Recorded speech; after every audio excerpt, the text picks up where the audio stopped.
কি বলছে? তোমাকে বলছে সান শব্দটির স্বরবর্ণগুলোকে একত্রে রেখে সব কয়টি বর্ণকে কত উপায়ে সাজানো যায় নির্ণয় করো। তোমাকে একটা ওয়ার্ড দিবে, দিয়ে বলবে স্বরবর্ণগুলোকে একত্রে বা পাশাপাশি রেখে বিন্যাস সংখ্যা নির্ণয় করো, অথবা স্বরবর্ণগুলোকে পাশাপাশি বা একত্রে না রেখে বিন্যাস সংখ্যা বাইর করো। খুবই সিম্পল, দেখো কেমনে করি। এটা কিন্তু রিটেনেও আসে। তুমি আগে যেটা করবা, এই যে শব্দটা এখান থেকে যাদেরকে একত্রে রাখতে বলছে তাদেরকে আলাদা করো। দেখো আগে স্বরবর্ণ ব্যঞ্জনবর্ণ আলাদা করো। তো স্বরবর্ণ ব্যঞ্জনবর্ণ দেখো, ব্যঞ্জনবর্ণ S C, S C N C, এই চারটা কি আছে এখানে খেয়াল করে দেখো, এস সি এন সি, এই চারটা আছে ব্যঞ্জনবর্ণ। আর স্বরবর্ণ কি কি আছে? স্বরবর্ণ আছে I E, I E, I E E. হ্যাঁ দেখো আই ই, দুইটা ই। এখানে মোট খেয়াল করে দেখো বর্ণ ছিল কয়টা? মোট বর্ণ ছিল 1 2 3 4 5 6 7টা। তার মধ্যে ব্যঞ্জন বর্ণ পাইছি 4টা, স্বরবর্ণ পাইছি 3টা। তো এইবার তুমি যে কাজটা করবা, যাদেরকে একত্রে রাখতে বলবে বা পাশাপাশি রাখতে বলবে তাদেরকে তুমি মনে মনে একটা বর্ণ ধরবা, মনে মনে। এখন দেখো এই যে এদেরকে একসাথে রাখতে বলছে, একসাথে রাখবে মানে এদেরকে একটা গিট দিয়ে বেঁধে দিবা, যেখানে যাবে একসাথে যাবে। তো একসাথে যাওয়া মানে এরা একটা বর্ণ। এখন মনে মনে চিন্তা করো তো, এই তিনটাকে তুমি যদি মনে মনে একটা বর্ণ ধরো যাদেরকে একসাথে রাখতে বলছে, আর এখানে ভিন্ন ভিন্ন বর্ণ আছে, মোট বর্ণ আছে কয়টা? 1টা 2টা 3টা 4টা, তাইলে মোট বর্ণ কয়টা হচ্ছে? 5টা। খেয়াল করে দেখো মোট বর্ণ কয়টা? 5টা, 5 ফ্যাক্টোরিয়াল। এদেরকে তো তুমি একটা ধরছো, মনে চিন্তা করো, এদেরকে একটা ধরছো, আর এখানে আছে 4টা, তো কয়টা? 4টার একটা 5টা, 5 ফ্যাক্টোরিয়াল। আর এখানে দেখো একই জাতীয় আছে কয়টা? 2টা, 2টা সি। দেখো 2টা আছে কি? সি। তাইলে 2 ফ্যাক্টোরিয়াল দিয়ে ভাগ। কথা বুঝছো? ভালো মতো বুঝছো। যাদেরকে একত্রে রাখতে বলছে তাদেরকে আমরা মনে মনে একটা বর্ণ ধরবো। এই তিনটাকে আমরা একটা ধরলাম, আর এখানে আছে 4টা, 4 আর 1 5, উপরে 5 ফ্যাক্টোরিয়াল, আর নিচে এইখানে যে 2টা সি আছে 2 ফ্যাক্টোরিয়াল দিয়ে ভাগ। আর এইদেরকে তো আমি একটা বর্ণই ধরছি, তো একটা বর্ণ ধরলে তো আর 2টা ই আছে, ম্যাটার করে না, তিনটাকে আমরা একটা বর্ণ ধরছি। এইবার যাদেরকে আমরা একটা বর্ণ ধরছি তাদের নিজেদের মধ্যে বিন্যাস, সেটা দিয়ে গুণ করে দিবা। কি করে দিবা? গুণ করে দিবা। খেয়াল করে দেখো, এই যাদেরকে আমরা মনে মনে একটা বর্ণ ধরছি, এদের মধ্যে মোট বর্ণ আছে কয়টা? 3টা। এদের মধ্যে 2টা আছে ই, 2 ফ্যাক্টোরিয়াল দিয়ে ভাগ। শেষ। পরীক্ষায় তুমি ডিরেক্ট এটা ক্যালকুলেটর করে ফেলবা। যদিও এখন মনে মনে একবার একটু করতে টাফ হবে, অসুবিধা নাই, আস্তে আস্তে করতে করতে প্র্যাকটিস করতে করতে ক্লিয়ার হয়ে যাবে, দেখো এই যে ওইট এমসিকিউতে তো আমার অত কিছু চিন্তা করার দরকার নাই। এমসিকিউতে তুমি ডিরেক্ট এটা যদি লিখতে পারো ফুল মার্কস। দেখো কেমনে করবা? যখনই তোমাকে বলবে স্বরবর্ণগুলোকে একত্রে রাখো বা পাশাপাশি রাখো, বা কতগুলো নির্দিষ্ট বর্ণকে পাশাপাশি রাখো, তাদেরকে তুমি মনে মনে একটা বর্ণ ধরবা। ধরো এখানে একটা বর্ণ, আর এখানে কয়টা আছে? 4টা, 4 আর 1 5, 5 ফ্যাক্টোরিয়াল, আর এখানে 2টা আছে সি, 2 ফ্যাক্টোরিয়াল দিয়ে ভাগ। এরপর যাদেরকে তুমি মনে মনে একটা বর্ণ ধরছো, মানে যাদেরকে তুমি একত্রে রাখতে চাচ্ছ, তাদের নিজেদের মধ্যে বিন্যাস দিয়ে গুণ করতে হবে। তো এখানে 3 ফ্যাক্টোরিয়াল, 3টা বর্ণ, আবার 2টা সেম, 2 ফ্যাক্টোরিয়াল দিয়ে ভাগ। কথা বুঝছো কি? একটু ভালো মতো প্র্যাকটিস করলে ডিরেক্ট ক্যালকুলেটর দিয়ে উত্তর লিখতে পারবা, ডিরেক্ট ক্যালকুলেটর চেপে উত্তর লিখতে পারবা। উপরে 5 ফ্যাক্টোরিয়াল হচ্ছে 120, 120 ইন্টু 3 ফ্যাক্টোরিয়াল মানে 6, আর ভাগ 2 2 4 দিয়ে ভাগ 180। এই কে বুঝছো? অসুবিধা নাই, আরও একটা প্র্যাকটিস করি তাহলে বুঝে যাবা। প্রথম কথাটা মনে রাখতে হবে, যাদেরকে একত্রে রাখতে হবে বা পাশাপাশি রাখতে হবে তাদেরকে একটা বর্ণ ধরতে হবে। ধরে প্রথমে বিন্যাসটা বের করতে হবে, এই যে এটা হচ্ছে বিন্যাস, একটা বর্ণ ধরে। তারপর যাদেরকে তুমি পাশাপাশি রাখবা তাদেরও তো নিজেদের মধ্যে একটা বিন্যাস আছে, সেটা দিয়ে গুণ। কথা বুঝছো? বুঝতে পেরেছো? ওয়েট, এরকম কয়েকটা এমসিকিউ সলভ করি, দেখবা ক্লিয়ার হয়ে গেছে। আচ্ছা, এখানে কি বলছে দেখো, স্বরবর্ণগুলোকে সবসময় একত্রে রেখে কচুয়া নাকি কাচুয়া কিছু একটা শব্দটির বর্ণগুলোকে সাজানোর সংখ্যা। তুমি কি করবা? স্বরবর্ণগুলোকে আগে একত্রে করো। দেখো আগে ব্যঞ্জন বর্ণগুলো একসাথে লিখি, K C H, K C H, এই 3টা ব্যঞ্জন বর্ণ। আর স্বরবর্ণ কি কি আছে? স্বরবর্ণ আছে এ, এ ইউ এ। দেখো মোট বর্ণ আছে 6টা, 3টা ব্যঞ্জন বর্ণ, 3টা স্বরবর্ণ। তো মনে মনে প্রথমে যাদেরকে একত্রে রাখতে হবে তাদেরকে একটা বর্ণ ধরবা। মনে মনে চিন্তা করো, এর একটা বর্ণ, এখানে একটা, আর এখানে আছে 3টা, মোট কয়টা? 4টা, 4 ফ্যাক্টোরিয়াল। ডিভাইড বাই, কোনো সেম আছে? সেম নাই। দেখো এই 3টাকে কিন্তু তুমি একটা ধরে ফেলছো, তো একটার মধ্যে তো আর সেম থাকতে পারে না, তো এখানে একটাই, আর এখানে 3টা, 4টা, মোট 4 ফ্যাক্টোরিয়াল। কোনো কিছুতে ভাগ করতে হবে না। কেন করতে হবে না বলো তো? কারণ এই যে দেখো এই 3টা ব্যঞ্জন বর্ণের মধ্যে তো সেম সেম বর্ণ নাই। এইবার এইটাকে গুণ করব কি দিয়ে? এইটাকে গুণ করব যাদেরকে একত্রে রাখবো তাদের নিজেদের মধ্যে বিন্যাস দিয়ে। তো দেখো এইবার যাদেরকে তুমি একটা ধরছিলা, এইবার মনে মনে চিন্তা করো, এখানে মোট বর্ণ আছে 3টা, 3 ফ্যাক্টোরিয়াল ডিভাইড বাই 2টা আছে এ, 2 ফ্যাক্টোরিয়াল দিয়ে ভাগ। কে কে বুঝছো? খুবই মজার জিনিস। কে কে বুঝছো বলো? কে কে বুঝছো? 4 ফ্যাক্টোরিয়াল মানে 24 ইন্টু 3 ফ্যাক্টোরিয়াল মানে 6, নিচে 2 দিয়ে ভাগ 72। এটা কি সবাই বুঝছো? খুবই মজার ম্যাথ, কিন্তু খুবই মজার ম্যাথ। বুঝতে পারলে এইগুলা এমসিকিউতে তুমি ডিরেক্ট ক্যালকুলেট করে ফেলতে পারবা। ডিরেক্ট ক্যালকুলেটারে এই জিনিসটা লিখে উত্তর দেখাই ফেলবা রাফ করে, যে স্বরবর্ণ আছে 3টা, ব্যঞ্জনবর্ণ 3টা, তাহলে 3টা স্বরবর্ণকে যদি একটা ধরি, আর এখানে 3টা, 3 আর 1 4, 4 ফ্যাক্টোরিয়াল, যেহেতু সেম নাই এখানে ভাগ করতে হবে না। আর যাদেরকে আমি একসাথে রাখবো তাদের নিজেদের মধ্যে বিন্যাস 3 ফ্যাক্টোরিয়াল ডিভাইড বাই 2টা আছে এ, গুণ করে দিব। কথা বুঝছো? তাহলে এইগুলা পারবা। তাহলে এই যে দেখো, এইবার দেখো এই যে চমৎকার একটা টাইপ। এতক্ষণ আমরা যে 2টা ম্যাথ করছি, এখানে করছি স্বরবর্ণগুলোকে একত্রে রেখে বিন্যাস, এই ম্যাথেও করছি স্বরবর্ণগুলোকে একত্রে রেখে বা পাশাপাশি রেখে। এবার পরীক্ষায় যদি বলে স্বরবর্ণগুলোকে পাশাপাশি না রেখে বিন্যাস, এই যে দেখো এখানে এই 2টা টাইপ, এই 2টা টাইপ পরীক্ষায় খুব বেশি আসে। তোমাকে একটা ওয়ার্ড দিয়ে বলতে পারে স্বরবর্ণগুলোকে পাশাপাশি রেখে বিন্যাস সংখ্যা অথবা পাশাপাশি না রেখে বিন্যাস সংখ্যা বের করো। তো কেমনে?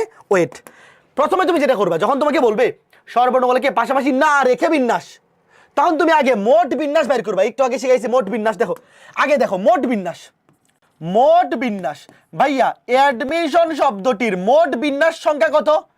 1 2 3 4 5 6 7 8 9, 1 2 3 4 5 6 7 8 9, উপরে 9 ফ্যাক্টোরিয়াল ডিভাইড বাই, দেখো এ আছে কয়টা? একটা, ডি একটা, এম একটা, আই 2টা, 2 ফ্যাক্টোরিয়াল দিয়ে ভাগ, এস 2টা, আরো 2 ফ্যাক্টোরিয়াল দিয়ে ভাগ। এটা হচ্ছে মোট বিন্যাস। মোট বিন্যাস 9 ফ্যাক্টোরিয়াল ডিভাইড বাই 2 ইন্টু 2 কত? 90,720। 90,720, এটা কিন্তু উত্তর না। কেউ আবার এটা দেখে উত্তর দেখাই ফেলো না, এটা হচ্ছে মোট বিন্যাস। খেয়াল করো, আমরা যখন প্রশ্নে বলবে স্বরবর্ণগুলোকে পাশাপাশি না রেখে বিন্যাস, শুরুতে বের করবো মোট বিন্যাস, এরপরে বের করবো স্বরবর্ণগুলোকে পাশাপাশি রেখে বিন্যাস। দেখো বাংলায় লিখে দিই, স্বরবর্ণগুলোকে, স্বরবর্ণগুলো, স্বরবর্ণগুলোকে, স্বরবর্ণগুলোকে একত্রে বা পাশাপাশি রেখে বিন্যাস, মাত্র যেটা শিখলাম রেখে বিন্যাস। কতভাবে? খেয়াল করে দেখো, স্বরবর্ণ আছে কয়টা? দেখো A, A I I O, A I I O, এই 4টা হচ্ছে স্বরবর্ণ। আর ব্যঞ্জনবর্ণ আছে D M, D M, S S, S S N, এই দেখো ব্যঞ্জন বর্ণ। তো স্বরবর্ণগুলোকে মনে মনে প্রথমে একটা বর্ণ ধরবো। তো এখানে একটা বর্ণ, 2 3 4 5 6, উপরে 6 ফ্যাক্টোরিয়াল ডিভাইড বাই, এই 4টাকে তো একটাই ধরছি। তো যখন একটা ধরবো, একটার মধ্যে তো আর সেম আসার সুযোগ নাই। এখানে এস আছে 2টা, তাহলে 2 ফ্যাক্টোরিয়াল দিয়ে ভাগ ইনটু, ইনটু এইবার যাদেরকে আমরা একসাথে রাখবো তাদের নিজেদের মধ্যে বিন্যাস দিয়ে গুণ। তো এখানে মোট বর্ণ আছে 4টা, 4 ফ্যাক্টোরিয়াল, 2টা আছে আই, তাহলে 2 ফ্যাক্টোরিয়াল দিয়ে ভাগ, 4 ফ্যাক্টোরিয়াল ডিভাইড বাই 2 ফ্যাক্টোরিয়াল। এবার দেখো কি আসে, 6 ফ্যাক্টোরিয়াল ইন্টু 4 ফ্যাক্টোরিয়াল মানে 24, নিচে 2 ইন্টু 2, দেখো 4320। এটা হচ্ছে স্বরবর্ণগুলোকে একত্রে রেখে বিন্যাস সংখ্যা। এই প্রশ্নটাতেও যদি আগের 2টা প্রশ্নের মতো তোমাকে বলতো যে স্বরবর্ণগুলোকে পাশাপাশি রেখে বিন্যাস সংখ্যা বের করো, তাহলে উত্তর হতো 4320। কিন্তু তা কিন্তু এই প্রশ্নে বলেনি। এই প্রশ্নে বলছে স্বরবর্ণগুলোকে পাশাপাশি না রেখে বিন্যাস। তো পাশাপাশি না রেখে বিন্যাস হচ্ছে টোটাল বিন্যাস থেকে, মোট বিন্যাস থেকে পাশাপাশি রেখে বিন্যাস সংখ্যা বিয়োগ করতে হবে। বুঝছো? তাহলে লিখো, সুতরাং, সুতরাং স্বরবর্ণগুলোকে পাশাপাশি না রেখে বিন্যাস, স্বরবর্ণ, এমসিকিউতে এত কিছু লেখার দরকার নাই, স্বরবর্ণগুলোকে পাশাপাশি বা একত্রে না রেখে, পাশাপাশি না রেখে বিন্যাস, না রেখে বিন্যাস, না রেখে বিন্যাস কত? বিয়োগ করো, 90,720 মাইনাস 4,320, 86,400। বুঝতে পেরেছ ভাইয়া? ভাই তোমার এমসিকিউ পরীক্ষায় এত কিছু লেখার দরকার নাই। প্রশ্নে যখন বলবে স্বরবর্ণগুলোকে পাশাপাশি রেখে বিন্যাস, তখন উত্তর ঠিক এটা। আর যখন বলবে পাশাপাশি না রেখে, তখন মোট বিন্যাস থেকে পাশাপাশি রেখে যে বিন্যাসটা সেটা মাইনাস করে দিতে হবে, তাহলেই বাকিগুলো হচ্ছে না রেখে পাশাপাশি না রেখে বিন্যাস সংখ্যা। বুঝছো? এই টাইপটা অ্যাডমিশনের জন্য বেশি গুরুত্বপূর্ণ, এই টাইপটা অ্যাডমিশনের জন্য বেশি গুরুত্বপূর্ণ। বোর্ড পরীক্ষা এটা আসে না, কারণ একটু বড় টাইপ তো, এটা রিটার্নে আসে। বোর্ড পরীক্ষা এটা রিটার্নে আসে মেইনলি। এইবার এই টাইপটা দেখো, খুবই চমৎকার একটা জিনিস বুঝতে হবে। এই টাইপটাতে দেখো কি বলছে, অ্যালজেব্রা শব্দটির স্বরবর্ণগুলোকে একত্রে নিয়ে কত প্রকারের বিন্যাস। তো ভাইয়া এটা তোমরা একটু আগে বললাম, এটা তোমরা একটু আগে বললেন হাউস ওয়েভ দিয়ে দেন। হ্যাঁ, এই টাইপের বাকি সব ম্যাথে হাউস ওয়েভ দিব, তবে এই ম্যাথটা আমি করে দিব। কেন করে দিব? খেয়াল করে দেখো, এখানে একটা আছে ক্যাপিটালে, একটা আছে ছোট হাতের। বাকিগুলো দেখো, আমরা যে 3টা ম্যাথ করলাম এখনো পর্যন্ত, দেখো এটাও সব ক্যাপিটাল লেটার, এটাও সব ক্যাপিটাল লেটার, এটাও সব ক্যাপিটাল লেটার। তো পরীক্ষা যদি এরকম হয়, দেখো এখানে একটা এ ক্যাপিটাল, তারপরে দেখো একটা ই আর একটা ছোট হাতের। দেখো এই ক্যাপিটাল আর স্মল লেটার বিন্যাসে কিন্তু দুইটা ডিফারেন্ট বর্ণ ধরতে হবে। ছোট হাতের বড় হাতের দুইটা কিন্তু দেখতে একরকম না, বিন্যাসে ভিন্ন ভিন্ন বস্তু মানে হচ্ছে দেখতে ভিন্ন রকম হইলেই সেটা ভিন্ন ভিন্ন বস্তু। তো এখানে দুইটা কিন্তু সেম জিনিস না, ভিন্ন ভিন্ন ধরতে হবে, দুইটাকে একই জাতীয় ধরা যাবে না, মনে থাকবে। আচ্ছা, এটা হচ্ছে স্বরবর্ণ। আর ব্যঞ্জনবর্ণ কি আছে? এল, এল জি বি আর। তাহলে মোট বর্ণ আছে 7টা, তার মধ্যে 3টা হচ্ছে স্বরবর্ণ, 4টা ব্যঞ্জনবর্ণ। তো খেয়াল করে দেখো, শুরুতে কি করবো, স্বরবর্ণগুলোকে একত্রে রাখবো। তাহলে মনে মনে একটা ধরবো, 1 2 3 4 5 সবগুলাই ভিন্ন, তাহলে 5 ফ্যাক্টোরিয়াল। ভিন্ন যেহেতু সবগুলাই, এখানে কোনোটা সেম নাই, তাহলে ভাগ করতে হবে না। যাদেরকে আমি মনে মনে একটা ধরছি বা যাদেরকে একত্রে রাখতে চাই তাদের নিজের মধ্যে বিন্যাস দেখো, এই 3টাও কিন্তু ভিন্ন ভিন্ন, এই 3টাও ভিন্ন ভিন্ন, তাইলে কোনো কিছু দিয়ে ভাগ করতে হবে না। তাহলে উত্তর হচ্ছে 5 ফ্যাক্টোরিয়াল ইন্টু 3 ফ্যাক্টোরিয়াল। তো এই জিনিসটা দেখানোর জন্য আমি এই ম্যাথটা করে দিলাম, যে যদি স্বরবর্ণ আর ব্যঞ্জন বর্ণ থাকে, মানে সরি, যদি এরকম হয় যে স্মল লেটার আর ক্যাপিটাল লেটার, তাহলে স্মল লেটার এবং ক্যাপিটাল লেটার দুইটাকে কিন্তু ভিন্ন ভিন্ন বর্ণ হিসেবেই ট্রিট করতে হবে, কারণ দুইটা দেখতে দুই রকম। কথা বুঝছো? ফাইন। তাহলে বাকি সবগুলো বাড়ির কাজ। তাহলে এখন পরীক্ষায় যদি আসে স্বরবর্ণগুলোকে পাশাপাশি রেখে বিন্যাস অথবা পাশাপাশি না রেখে বিন্যাস, দেখো পাশাপাশি না রেখে এটা শুধুমাত্র অ্যাডমিশনেই আসে, একাডেমিকে আসে না বললেই চলে, একটু বড় যে এগুলো রিটার্নে আসে। পাশাপাশি শোনো, এমসিকিউ যদি বোর্ড পরীক্ষায় আসে, তুমি শিওর থাকো বোর্ড পরীক্ষায় পাশাপাশি রেখে বিন্যাস সংখ্যা বের করতে বলবে। পাশাপাশি না রেখে এটা এমসিকিউ মানে বোর্ড পরীক্ষা এমসিকিউতে আসে না, একটু বড় হয়ে যায়, তো মোট বিন্যাস বের করতে হয়, তারপরে আবার স্বরবর্ণগুলোকে একত্রে রেখে বিন্যাস, তারপরে মোট বিন্যাস থেকে সেটা মাইনাস করতে হয়। তো অ্যাডমিশনে সেটা আসে বেশি, বাট একাডেমিকে তুমি শুধু পাশাপাশি রেখেগুলোকে করলেই কাজ হয়ে যাবে। ঠিক আছে, ওকে ফাইন। তবে একত্রে না রেখে এটা তুমি যদি বেশি করে প্র্যাকটিস করো, ভাইয়া একত্রে না রেখে কতগুলা সেটা বাইর করার জন্য তো একত্রে রেখে কতগুলা সেটা বাইর করে নিতে হয়। তো এই জন্যে যদি এইটা প্র্যাকটিস করে ফেলো ভালো মতো, বাকিগুলো একদম ইজি হয়ে যাবে। ঠিক আছে, তো এখানে খেয়াল করতে হবে কি বলছে, ম্যাথমেটিক্স শব্দের বর্ণগুলোকে কত প্রকারে সাজানো যায়, যেখানে 2টা এম, 2টা এ এবং 2টা টি একত্রে থাকবে। তো দেখো একত্রে থাকবে, তো যাদেরকে একত্রে ধরতে হবে তাদেরকে একটা একটা করে ধরতে হবে বর্ণ। ওয়েট, ফাইন, খেয়াল করে দেখো, তাহলে তুমি আগে গুনো মোট বর্ণ আছে কয়টা আগে দেখো। ওয়েট, যাদেরকে একত্রে রাখতে হবে তাদেরকে আলাদা করো আগে দেখো। ওয়েট, 2টা এম, 2টা এ, 2টা টি, যাদেরকে একত্রে রাখতে হবে তুমি এদেরকে, এটাকে একটা বর্ণ ধরো, এটাকে একটা বর্ণ ধরো, এটাকে একটা বর্ণ ধরো। আর বর্ণ আছে কয়টা দেখো, 2টা, এম বাদ এ বাদ টি বাদ, তাহলে এম এ টি বাদ H E I C S. দেখছো মোট এই বর্ণগুলো আছে। তাহলে এখানে বর্ণ আছে 1 2 3 4 5, আর এইটাকে ধরবো 1টা 2টা 3টা, 5 আর 3 8, তাহলে উপরে কত 8 ফ্যাক্টোরিয়াল, নিচে কোনোটা কমন আছে নাই, তাহলে কিছু দিয়ে ভাগ করতে হবে না। দেখো ভাইয়া, যখন তুমি এই দুটাকে একটা বর্ণ ধরছো, এই দুটাকে একটা, এই দুটাকে একটা, তো একটা করে ধরলে তো আর কমন কিছু থাকবে না, তাই না? তুমি দুইটাকে একটা ধরে ফেলছো, একটার মধ্যে আবার কমন কি? কমন তো নাই। তাইলে এখানে 3টা, এখানে 5টা, 8টা, এবং এখানেও কোনো কমন নাই, তাহলে 8 ফ্যাক্টোরিয়াল ইনটু, এইবার যাদেরকে তুমি একটা করে ধরছো এদের নিজেদের মধ্যে বিন্যাস খেয়াল করে দেখো ভাইয়া, 2টা এম শাস্তা পরে 2 ফ্যাক্টোরিয়াল, আবার 2টা এম একই জাতীয়, আবার 2 ফ্যাক্টোরিয়াল দিয়ে ভাগ। তো খেয়াল করে দেখো, 2টা এ শাস্তা পরে 2 ফ্যাক্টোরিয়াল, 2টা এ 2টা সেম, তাহলে 2 ফ্যাক্টোরিয়াল দিয়ে ভাগ।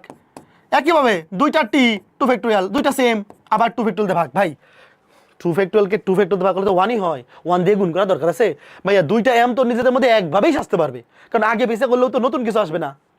2টা এ আগে পিছিয়ে করলেও তো নতুন কিছু আসবে না। তো এদের আসলে এটা 1 এটা 1 এটা 1, তো 1 দিয়ে আসলে গুণ করে লাভ নাই, 1 দিয়ে গুণ করে লাভ নাই। উত্তর হচ্ছে 8 ফ্যাক্টোরিয়াল। কে বুঝছো? খুবই চমৎকার ম্যাথ, একদম সহজ। 40,320 বুঝতেছো কত সহজ ম্যাথ? শেষ। তাহলে এই টাইপ থেকে আর তুমি ভুল করবে না।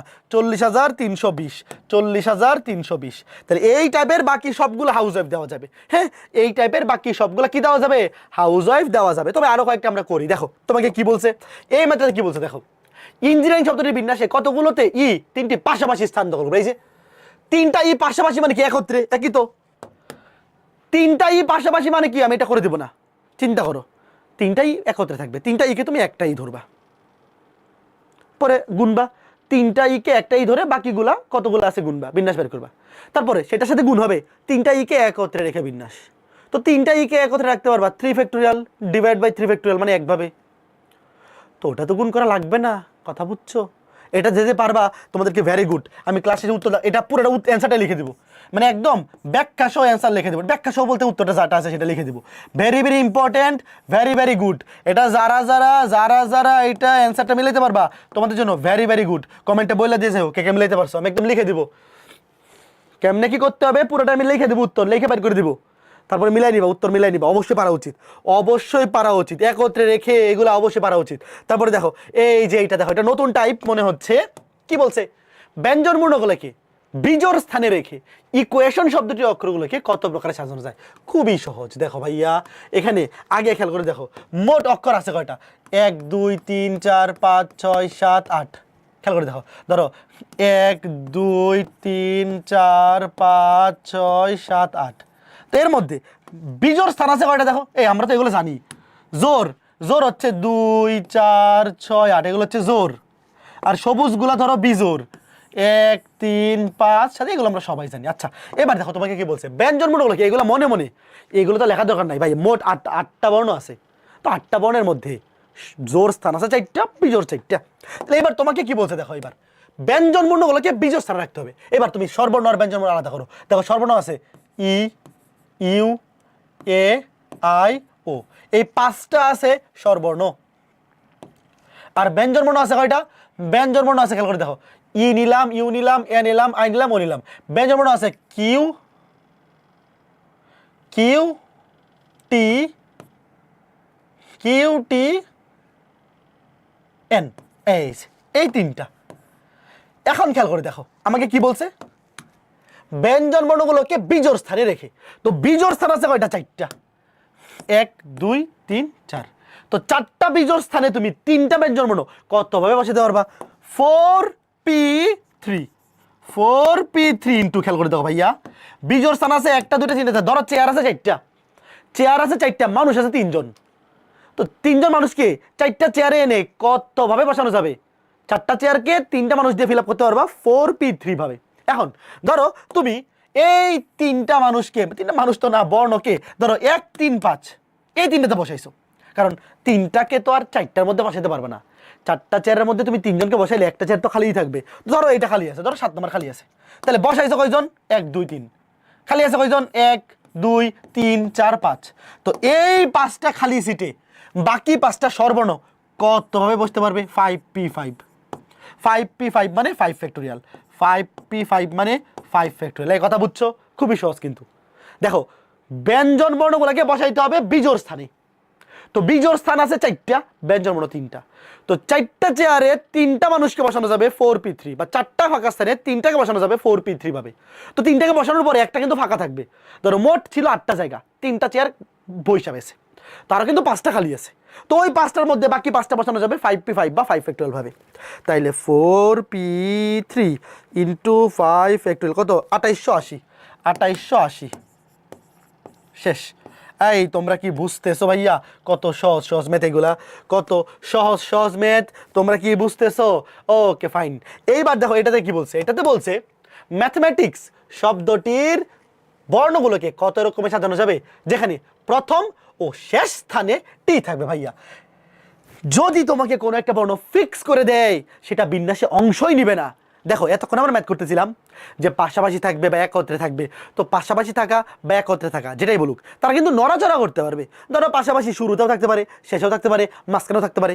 তবে যদি ফিক্স করে দেয়, ধরো এই যে এরকমভাবে যে এই যে ইঞ্জিনিয়ারিং ম্যাথমেটিক্স শব্দটি এই শব্দটির একদম ধরো এমনভাবে সাজাবা সবার আগে থাকবে টি, সবার শেষেও থাকবে টি। যদি এইভাবে তুমি ফিক্স করে দাও তাহলে এরা তো আর নড়াচড়া করতে পারবে না ভাইয়া। যদি জায়গা একেবারে ফিক্স করে দেও যে এরা সামনে বসবে বা শেষে বসবে বা মাঝখানে একটা নির্দিষ্ট জায়গায় বসবে, তো এরা তো আর নড়াচড়া করতে পারবে না। তো যে নড়াচড়া করতে পারবে না, সামনে পিছিয়ে যাইতে পারবে না, সে বিন্যাসে অংশগ্রহণই করতে পারবে না। কারণ বিন্যাসে অংশগ্রহণ করা মানে হচ্ছে সে আগে পিছিয়ে মুভ করবে। তো এখানে এরা দুইজন বিন্যাসে অংশই নিবে না, এরা দুজন কি করবে না, বিন্যাসে অংশই নিবে না, এরা বিন্যাসে অংশ নিবে না, এরা বাদ। তুমি চিন্তা করো এই দুটাটি বাদ, এই দুটাটি কি মনে মনে বাদ। তাহলে বাকি আছে কয়টা বর্ণ দেখো, গুনে দেখো, 1 2 3 4 5 6 7 8 9। তাহলে উপরে 9 ফ্যাক্টরিয়াল। এদের মধ্যে কমন আছে কি দেখো, এম আছে 2টা, 2 ফ্যাক্টরিয়াল দিয়ে ভাগ। এ আছে 2টা, 2 ফ্যাক্টরিয়াল দিয়ে ভাগ। টি তো বাদ, টি বাদ, টি বাদ। খেয়াল করে দেখো, এইচ আছে একটা, ই আছে একটা, এম তো নিসি, এ নিসি, আই একটা, সি একটা, এস একটা, শেষ। তাহলে 9 factorial by 2 factorial into 2 factorial. বুঝছো কথা? 9 factorial divide by 2 into 2, 2 into 2, 90,720। এই কে কে বুঝছো এটা বলো? 90,720। সবাই বুঝছো? যাদেরকে ফিক্স করে দেওয়া হয়েছে যে সামনে বসবে শেষে বসবে, তারা নড়াচড়া করতে পারবে না। তো নড়াচড়া করতে পারবে না মানে তারা বিন্যাসে অংশই নেবে না। কথা কি ক্লিয়ার? একদম ক্লিয়ার, একদম ক্লিয়ার। ঠিক আছে।